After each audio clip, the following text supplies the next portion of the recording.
Shalom saudara terkasih di dalam Tuhan, balik lagi dengan saya di channel Kristen Koinspiratif. Dan kali ini kita kembali lagi bersama Bapak Pendeta Dotoni, di mana Pak Dotoni memberikan pesan untuk akhir bulan Oktober ini, tanggal 20-an dan tanggal 18. Nah, Pak Dotoni memberitahu bahwa kenapa alasannya Indonesia inflasi atau bisa dibilang ekonomi Indonesia menurun dan daya beli masyarakat menurun. Itu ada maksud dan alasannya, karena banyak sekali yang ya, ini terutama di bisnis pelabuhan, banyak kapal-kapal pelabuhan meninggal ya dan lebih memilih ke Singapura karena satu hal, kepastian hukum Indonesia. Jadi orang-orang kaya itu pada lari ya saudara-saudara, pada tidak mau menjalankan bisnis dan juga tinggal di Indonesia karena hukumnya tidak pasti. Lebih baik ke Singapura, maksud saya, ke Singapura, karena Singapura hukumnya sudah pasti, tidak seperti Indonesia. Itu yang dikatakan oleh Bapak Dotoni. Dan itu sebenarnya kabar duka buat kita semua, karena banyak orang yang meninggalkan Indonesia juga makin kurangnya ekonomi ya, dan makin banyak sekali pengangguran. Dan sebelum kita ke videonya, saya ingin membacakan satu renungan firman Tuhan. Firmannya ada di 1 Petrus 3 ayat 7 yang berbunyi, "Demikian juga kamu, suami-suami, hiduplah bijaksana dengan istrimu sebagai kaum yang lebih lemah. Hormatilah mereka sebagai sesama ahli waris anugerah kehidupan, supaya doamu jangan terhalang." Ini ada hubungan yang beres dengan Tuhan, memampukan kita memperlakukan pasangan dan orang lain sesuai kehendaknya. Ya, satu dengan firman Tuhan untuk kita semua. Langsung saja kita ke video ya bersama Bapak Pendeta Dotoni. Kita simak videonya. Thomas di mana nih? Pak Astor Thomas masih pelayanan, Pak Daud belum selesai, Pak Daud. Kita doa ya Bakti. Iya, Pak Daud. Aku mohon kuasa Elohim bekerja, kekuatan Elohim bekerja, bebaskan dari yang jahat, bebas dari kegelapan. Kuasa Yesus bekerja, lakukan semua Tuhan. Dan nama Yesus yang dimuliakan di dalam nama Yesus. Amin. Amin. Oke Bakti. Gimana Pak Daud? Apa perkembangan yang mau dibagikan ke anggota Zoom malam ini, Pak Daud?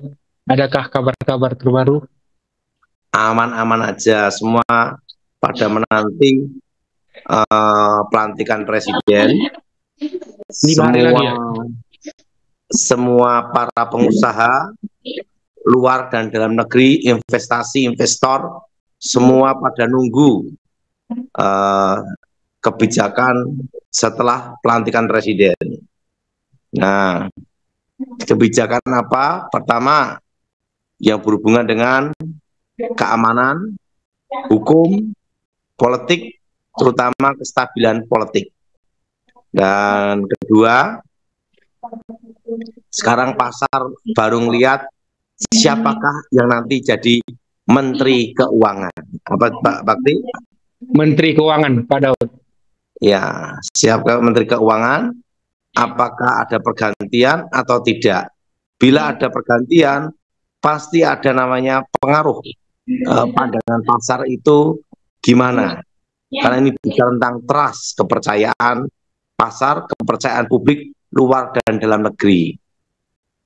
Yes. Nah, dan kebijakan apa yang akan dilakukan untuk perpajaan tahun ini dan tahun depan setelah pelantikan presiden. Nah, apakah berlanjut ataukah dikaji ulang atau dilaksanakan? Nah, semua pengusaha, semua investor, semua menunggu, wait and see, menunggu dan melihat. Apa Bakti? semua pengusaha menunggu dan melihat sekarang, Pak Daud ya. Nah, jadi semua pada menahan dulu. Karena apa? Menunggu pelantikan presiden, siapa menteri-menterinya. Nah, kuncinya pertama Menteri Keuangan. Apa? Yes, Menteri Keuangan. Menteri Keuangan, Pak Nah, Daud. Menteri Keuangan. Karena ini bisa tentang ekonomi. Nah, kedua itu bicara tentang Panglima TNI. Panglima Nah, ya. Oh. nah, setelah itu Kepala BIN. Apa? Kepala BIN. Kepala BIN. Karena BIN ini penting sekali di zaman saat ini yang berhubungan dengan IT.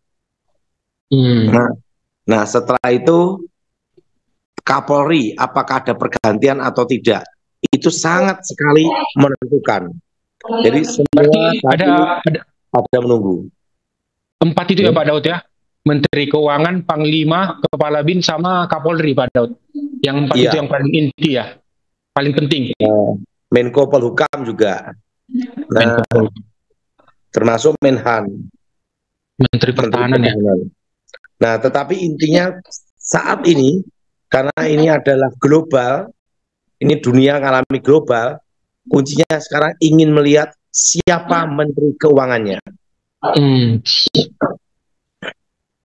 Kalau pandangan Pak Daud pribadi, siapa yang paling cocok Menteri Keuangan Pak Daud? Pandangan pribadi nih Pak Daud. Ada dua pilihan. Dua pilihan. Pertama adalah Swahasil Nawara, yang itu yang Wamen sekarang. Wamen sekarang ya. Namanya apa itu? Swahasil apa namanya itu? Swahasil ya. Ada yang Coba. tahu yang di Zoom Wamen Wakil Menteri Keuangan sekarang siapa? Ada yang tahu? Bisa ketik di Zoom ya. Siapa? Mungkin ada yang tahu Wakil Menteri Keuangan sekarang. Swahasil Nasara itu loh. Karena dia yang mengikuti jejak Menteri Keuangan Swahasil Nasara. Oh, Swahasil Nasara ya. Karena dia tahu di birokrasi, dia tahu di anggaran, dia sudah pengalaman selama berapa tahun, dan dia kan latar belakang dari ekonom. Jadi Swahasil Nasara ini, Swahasil Nasara, kalau dia terpilih menjadi Menteri Keuangan, kepercayaan publik tetap ada. Kepercayaan ada, jelas. Nah, jelas, karena apa? Dia kan sudah ada di pemerintahan sudah lama, dan dia tahu tentang anggaran, tahu birokrasi. Karena kalau tidak tahu birokrasi susah, harus tahu, tidak hanya sekedar dosen gitu loh. Ini harus betul-betul birokrat benar, dan tahu anggaran benar, dan APBN benar, dan tahu pemahaman tentang pasar keuangan, pasar modal, dia harus menguasai benar.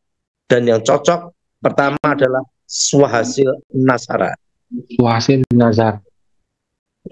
Itu yang cocok. Satu orang lagi siapa? Satu orang tadi ada Pak Daud bilang ada 2. Satu orang lagi siapa Pak Daud? Yang kedua, ya sementara waktu ya tetap Sri Mulyani. Sri Mulyani. Ada yang ketik di chat ini Pak Daud. Thomas Jiwandono katanya Pak Daud. Ada yang ketik di chat.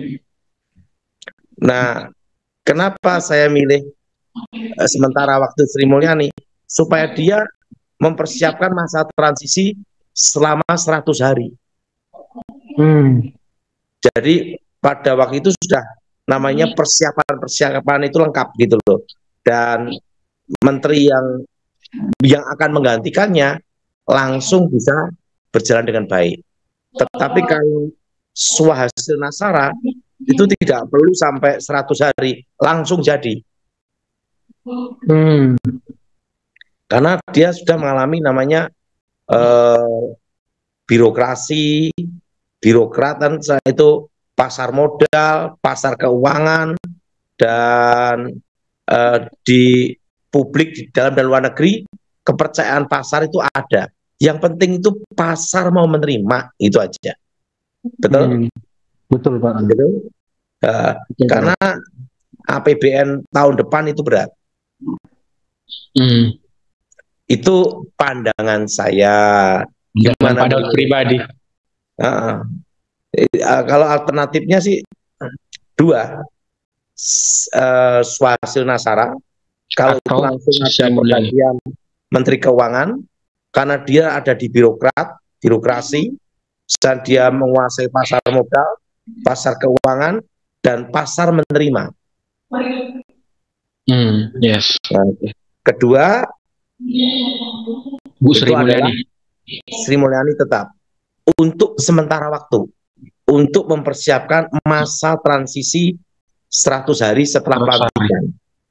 Setelah 100 hari baru dilepas ke orang baru ya Pak Daud ya? Itu maksud Pak Daud ya? Ya, supaya semua ada persiapan. Tapi kalau Swahasil Nasara langsung naik, tidak ada masalah. Karena dia sudah menguasai tempat, medan, dan siap melaksanakan semua kebijakan itu sudah lanjut aja gitu loh. Dan tahu pasar gimana supaya menerima gitu loh. Yes. Kalau kuncinya sekarang ada di Menteri Keuangan, dan nomor satu tetap apa kebijakan Bapak Presiden Prabowo nanti setelah dilantik. Yes, itu yang sedang dinanti-nantikan Pak Daud ya, kebijakan Pak Prabowo. Kalau saya perhatikan ya, ini pandangan saya sendiri ya. Pribadi. Ya. Pandangan pribadi saya, itu kan untuk memenuhi APBN, supaya itu bisa dengan baik dilaksanakan. Pertama, yaitu tentang maritim, kelautan. Kan ada namanya itu tempat namanya itu perhentian kapal untuk berhenti gitu loh. Nah itu kan selama ini kan Singapura banyak kapal-kapal ke Singapura. Pelabuhan maksudnya Pak Daud, pelabuhan. Intinya kapal untuk transit, untuk berhenti. Selama ini ke Singapura semua ya singgahnya Pak Daud ya. Nah, jadi itu saran saya tentang Malaka, Selat Malaka, saran tentang kelautan itu ada jalurnya semua. Nah itu maritim nomor satu itu harus diperhatiin.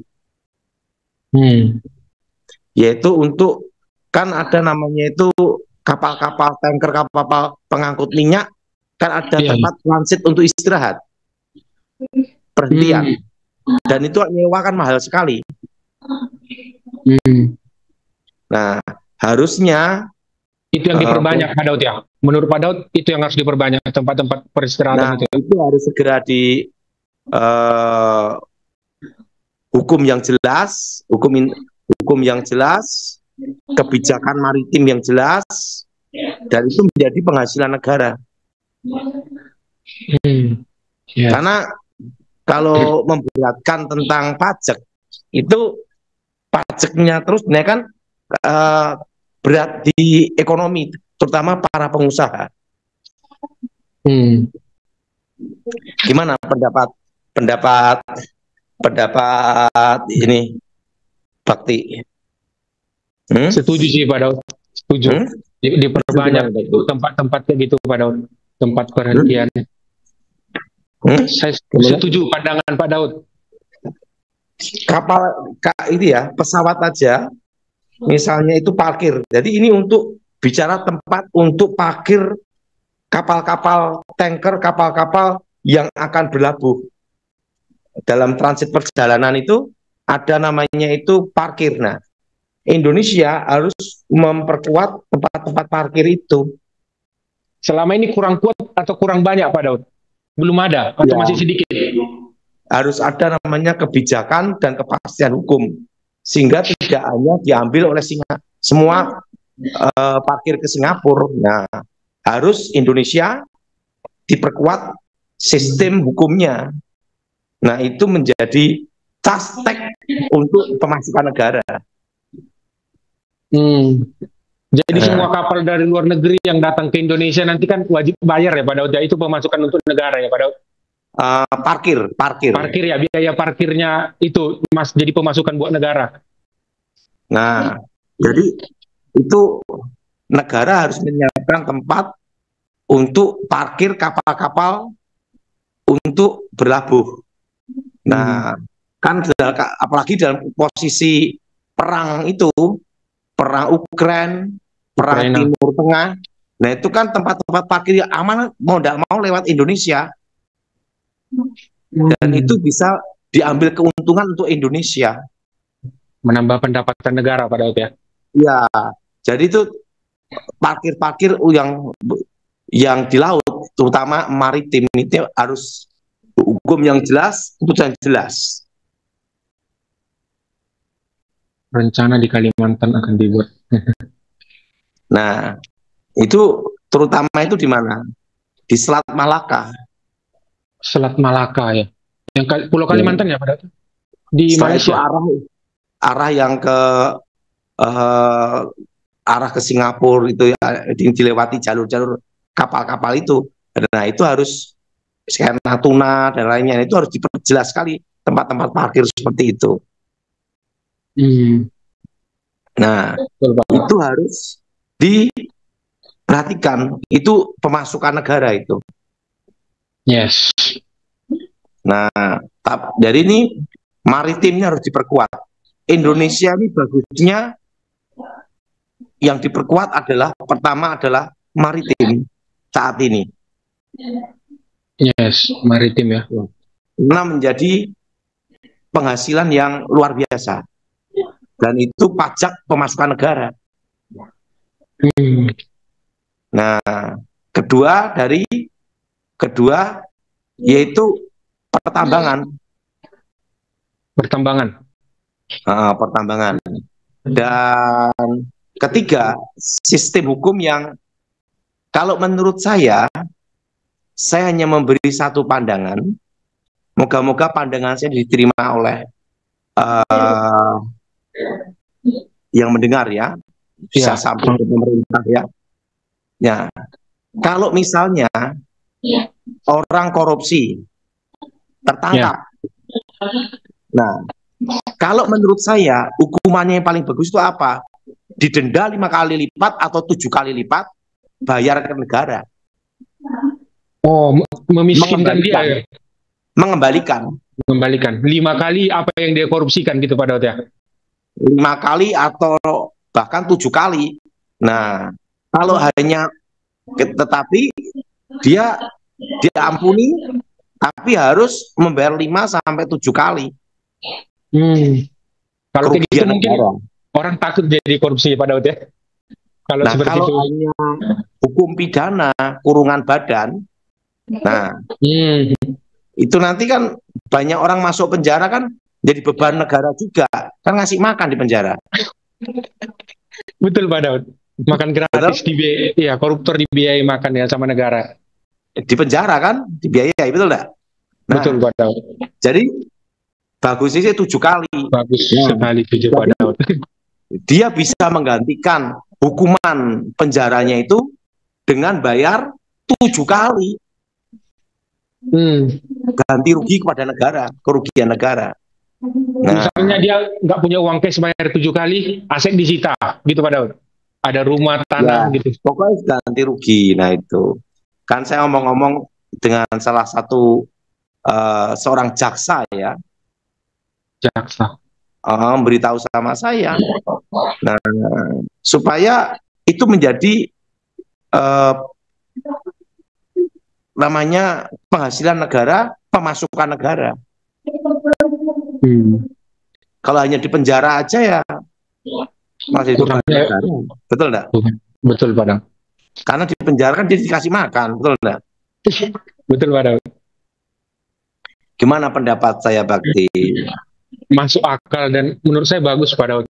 Cuman kalau misalnya saran dari Pak Daud ini untuk meneruskannya membuat jadi kebijakan gitu, harus DPR dibahas dulu gitu Pak Daud. Misalnya lah seandainya ini didengarkan, yang bisa membuat peraturan itu DPR atau Presiden Pak Daud? Pertama kebijakan Presiden, setelah itu baru masuk ke DPR ya, DPR. Jadi undang-undang ke DPR MPR. Ya, Tapi sarannya sangat bagus ya. Harus ada ganti rugi pada negara, gitu loh. Kerugian negara.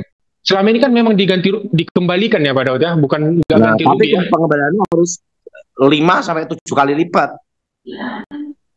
Biar ada efek jerah ya Pak Daud ya. Yang itu yang dikorupsikan yang ketahuan, yang tidak ketahuan berapa gitu. Betul Pak Daud. Masuk akal. Yang semoga saran Pak Daud ini didengarkan ya Pak Daud. 100 ada, betul enggak? Betul Pak Daud. Semoga di media sosial nanti Yes. Semoga saran Pak Daud ini didengarkan Pak Daud ya. Mungkin ini kan nanti disebarkan di YouTube, di Facebook ya, media sosial ya. Dan bisa menggantikan hukuman kurungan, tidak hukuman penjara gitu loh. Jadi dia bayar misalnya 7 kali, tapi dia nggak dipenjara gitu ya Pak Daud? Dia ganti rugi, dan setelah itu dia terus keluar. Nah, itu kompensasinya. Nah, kalau tidak digitukan ya negara rugi, betul nggak? Rugi Pak, ya betul Pak Daud. Ngasih dia makan, negara ngasih koruptor makan di penjara. Nah, betul nggak menurut pandangan saya? Menurut saya betul Pak Daud, sangat bagus ya. Semoga ini pandangan Pak Daud didengarkan di media sosial Pak Daud, bisa sampai ke yang bisa buat kebijakan Pak Daud. Jadi kalau koruptor, kerugian negara berapa? 10 miliar. Pengembaliannya 70. Harus denda. Kan pajak aja ada denda. Betul? Betul Pak Daud. Betul? Pak Daud. Pajak aja ada denda. Ini kena denda itu loh. Karena korupsi. Nah jadi misalnya kalau dia korupsi 10 M, nanti maksud Pak Daud dia harus balikkan 70 M ya Pak Daud ya? Iya, untuk menggantikan hukuman pidananya. Udah dikembalikan 70 M, dia udah nggak usah dipenjara. Oke, bebas, balik ke rumah ya. Nah, tapi kan negara ada pemasukan mengembalikan kerugian negara. Iya sih Pak Daud. Betul Pak Daud. Cuman kalau dia punya keluarga yang kaya raya Pak Daud, ya uang yang dikembalikan itu bisa ditanggung keluarganya, dia lakukan lagi nanti Pak Daud. Nah, kan tinggal dilipatin lagi dendanya. Betul Pak Daud. Dibuat miskin ya. Oke Pak Daud. Ya. Pak Daud, kita doakan 5 orang Pak Daud. Pak Daud doakan 5 orang Pak Daud. Oke, yang pertama Ibu Vera Surabaya, silakan. Saya ucapkan terima kasih buat kalian yang sudah menonton video dari Bapak Pendeta Daud Tony yang sudah tonton sampai habis, dan juga saya ucapkan terima kasih buat sudah support dan mendukung channel Kristen Koinspiratif yang sudah sampai 2000 subscriber ini. Sama sudah subscribe, like, ya tentunya. Sebelum saya mengundurkan diri, saya ingin membacakan ulang satu firman Tuhan yang tadi, 1 Petrus 3 ayat 7 yang berbunyi, demikian juga kamu, suami-suami, hiduplah bijaksana dengan istrimu, sebagai kaum yang lebih lemah, hormatilah mereka sebagai sesama ahli waris anugerah kehidupan, supaya doamu jangan terhalang. Dan itu dia satu firman Tuhan untuk kita semua. Saya untuk pamit, shalom and God bless you all. Dukung channel ini dengan cara subscribe, like, comment, and share, supaya channel ini dapat membagikan khotbah yang membangun iman kita. Terima kasih, shalom, and God bless you all. Zaharia 9 ayat 9. Bersorak-soraklah dengan nyaring, hai puteri Sion, bersorak-sorailah, hai puteri Yerusalem. Lihat, rajamu datang kepadamu, ia adil dan jaya. Ia lemah lembut dan mengendarai seekor keledai beban yang mudah. Zaharia 7 ayat 9-10. Beginilah firman Tuhan semesta alam, laksanakanlah hukum yang benar dan tunjukkanlah kesetiaan dan kasih sayang kepada masing-masing. Janganlah menindas janda dan anak yatim, orang asing dan orang miskin, dan janganlah merancang kejahatan dalam hatimu terhadap masing-masing. Yohanes 8 ayat 44. Iblislah yang menjadi bapamu dan kamu ingin melakukan keinginan-keinginan bapamu. Ia adalah pembunuh manusia sejak semula dan tidak hidup dalam kebenaran, sebab di dalam dia tidak ada kebenaran.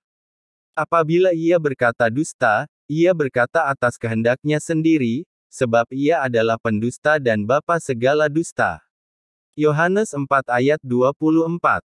Allah itu roh dan barang siapa menyembah dia, harus menyembahnya dalam roh dan kebenaran. Yohanes 15 ayat 26. Jikalau penghibur yang akan kuutus dari Bapa datang, yaitu roh kebenaran yang keluar dari Bapa, ia akan bersaksi tentang aku. Yeah.